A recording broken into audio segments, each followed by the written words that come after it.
نحمده ونصلي على رسوله الكريم أما بعد فأعوذ بالله من الشيطان الرجيم بسم الله الرحمن الرحيم رب اشرح لي صدري ويسر لي أمري واحلل عقدة من لساني يفقهوا قولي۔ فصل ششم، چھٹی فصل، حلم اور عفو درگزر۔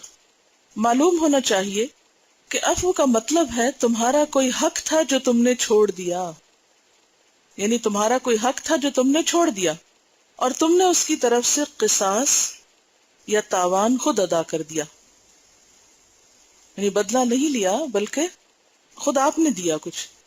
اور یہ خلق ہے جو بردباری اور غصہ پی جانے کے علاوہ ہے، یعنی ایک تو ہے غصہ پی جانا اور تحمل اختیار کرنا، اور پھر یہ ایک تیسری چیز ہے، اور وہ کیا ہے؟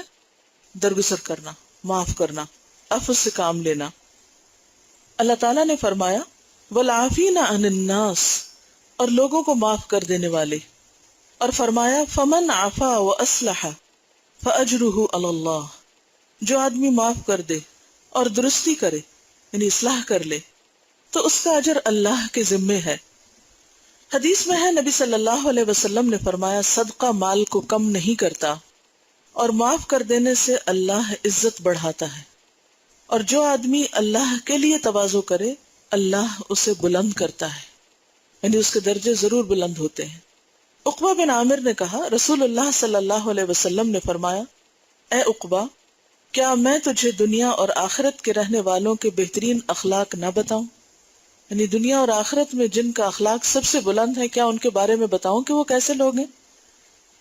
اور وہ ہے جو تجھ سے قطع تعلق کرے، تجھ سے نہ بولے، تو اس سے صلہ رحمی کر، یعنی جو تیرا رشتہ دار تجھ سے نہیں ملتا، تجھ سے تعلق نہیں رکھتا، تو خود اس سے تعلق قائم کر، اور جو تجھے نہ دے تو اسے دے۔ اچھا، جب یہ دینے کی بات ہوتی ہے نا تو ہم عام طور پہ سمجھتے ہیں کہ کسی نے آپ کو مال نہیں دیا تو آپ بھی اس کو مال نہ دیں، کسی نے آپ کو کوئی چیز نہیں دی تو آپ بھی اس کو کوئی چیز نہ دیں۔ صرف یہ نہیں ہوتا، دینے کی چیزوں میں کچھ اور بھی ہوتا ہے، مثلا کسی کو عزت دینا۔ بعض لوگ آپ سے بات کریں گے بہت ہارش لہجے میں، بہت روڈلی، بہت بدتمیزی سے، بہت ڈیگریڈنگ انداز میں، ہوتا ہے نا ایسے، تو پھر ہمارا بھی کیا دل چاہتا ہے ہم کیا کریں؟ ایسے کو تیسا، ویسے ہی کریں۔ کیا اس سے اصلاح ہوگی؟ کیا آئندہ سے آپ کو زخم لگنے بند ہو جائیں گی؟ نہیں، اس میں آپ کو حوصلہ بھی کرنا پڑے گا اور اپنے عمل سے بھی سکھانا پڑے گا۔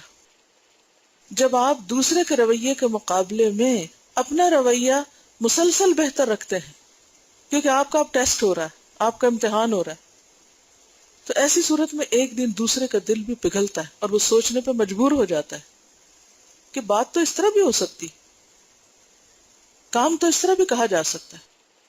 جو تجھے نہ دے، کیا نہ دے، تیرا حق نہ دے، ڈیو ریسپیکٹ نہ دے، مال نہ دے، تیری ضرورت پوری نہ کرے، تو اسے دے، یہ ہے بہترین اخلاق۔ اور جو تجھ پہ ظلم کرے تو اس کو معاف کر دے۔ بیان کیا جاتا ہے قیامت کے دن ایک آواز دینے والا آواز دے گا کہ جن کا اجر اللہ کے ذمے ہے وہ اٹھ کر کھڑے ہو جائیں، تو صرف وہی کھڑا ہوگا جس نے اپنے اوپر ظلم کرنے والے کو معاف کیا ہوگا۔ اور وہ حق کتنا وصول کرے گا اور کس سے وصول کرے گا؟ جس کے خزانے انلمیٹڈ ہیں، جن میں دے کر بھی کمی نہیں ہوتی۔ تو ایک وہ بدلہ ہے جو دنیا میں ہم کسی سے لے لیں، اور ایک وہ ہے جو دنیا میں معاف کر کے آخرت پر چھوڑ دیں کہ وہاں جا کر لے لیں گے۔ تو وہاں جا کر جو ملے گا وہ پوری دنیا بھی یہاں مل جائے تو اس کے برابر نہیں، اس سے کہیں آگے ہے۔ حضرت انس رضی اللہ عنہ سے روایت ہے کہ رسول اللہ صلی اللہ علیہ وسلم نے فرمایا اللہ تعالیٰ خود بھی نرم ہے اور نرمی کو پسند کرتے ہیں، اور نرمی پر اللہ تعالیٰ وہ کچھ دے دیتے ہیں جو سختی پر نہیں دیتے۔ نرمی سے آپ وہ کام نکلوا سکتے ہیں جو سختی سے نہیں نکل سکتے۔ اس کی مثال ایسے ہی ہے، بعض اوقات آپ نے دیکھو کہ دھاگا الجھ جاتا ہے، تو اگر آپ حوصلے کے ساتھ اور آرام سے اور نرمی سے اس کو چھڑائیں تو چھوٹ جاتا ہے، لیکن اگر اس موقع پر آپ ذرا سی کھینچا تانی کر دیں یا سختی کر دیں یا جلد بازی کر دیں یا فرسٹریشن دکھا دیں تو کیا ہوتا ہے؟ سارے کا سارا ضائع ہو جاتا ہے۔ انسانی ریلیشن شپ کو بھی اسباب کہا گیا ہے، وہ قرآن مجید میں آتا ہے نا وَتَقَطَّعَتْ بِهِمُ الْأَسْبَابُ. تو ہیومن ریلیشنز جو ہوتے ہیں، انسانی تعلقات جو ہوتے ہیں، یہ بھی دھاگوں کی طرح ہوتے ہیں. ہمارا جو انٹریکشن ہوتا ہے نا، ہم بندھے ہوئے ہوتے ہیں ان دھاگوں کے ساتھ، لوگوں کے ساتھ. صلہ رحمی بھی اسی طرح ہوتی ہے. اب کیا ہوتا ہے کہ بسا اوقات مس کمیونیکیشن کی وجہ سے یا کچھ اور ریزنز کی وجہ سے وہ دھاگے الجھ جاتے. کتنا بھی ترتیب سے آپ ان کو رکھے، وہ الجھاؤ ہو جاتا ہے. اب جب الجھاؤ ہوتا ہے تو اب کیا ہے کہ معاملہ سینسٹیو ہو جاتا ہے. اس موقع پر اب ٹھہرنے کی ضرورت ہے، اب حوصلے کی ضرورت ہے، اب نرمی کی ضرورت ہے، اور اب اس کو احسن طریقے سے سلجھانے کی ضرورت ہے. بعض اوقات اس میں نوٹس لگ جاتی. اب ایک حال تو یہ کہ کینچی لائے اور کاٹ دیں، کاٹنے سے کیا ہوگا؟ قطع رحمی ہو جائے گی، تعلقات ختم ہو جائیں گے. وہ الجھاؤ تو ختم ہو جائے گا، وہ اپنے گھر آپ اپنے گھر، لیکن اس کا نتیجہ اچھا نہیں ہوگا. حتیٰ کہ آپ دیکھیں کہ طلاق جیسے کیسز میں بھی ہسبینڈ کے لیے کیا حکم ہے؟ وَسَرِّحُوهُنَّ سَرَاحًا جَمِيلًا، کہ ان کو رخصت کرو تو خوبصورت طریقے سے کرو.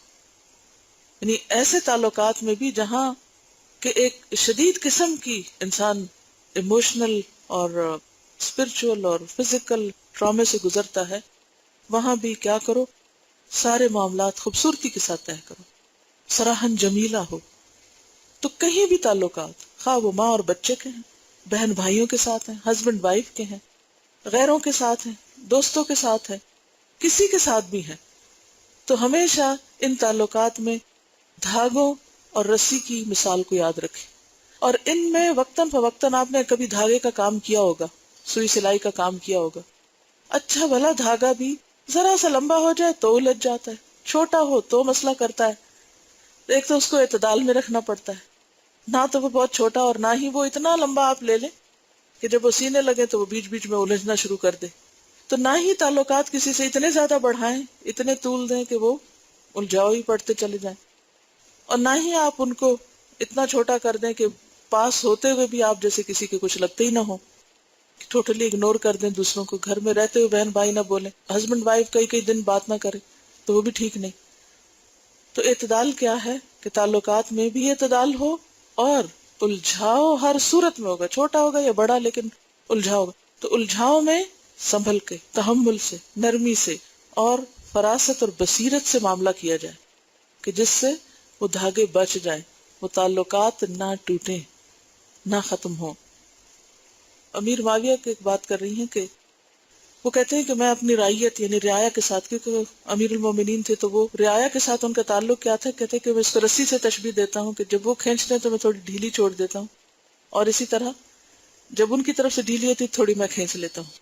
یہی اصول بچوں کی تربیت میں ہے، یہی کسی بھی انسان کے ساتھ تعلق میں ہے، کیونکہ اگر دونوں طرف سے کھینچی جائے گی تو نقصان کا سبب ہوگی.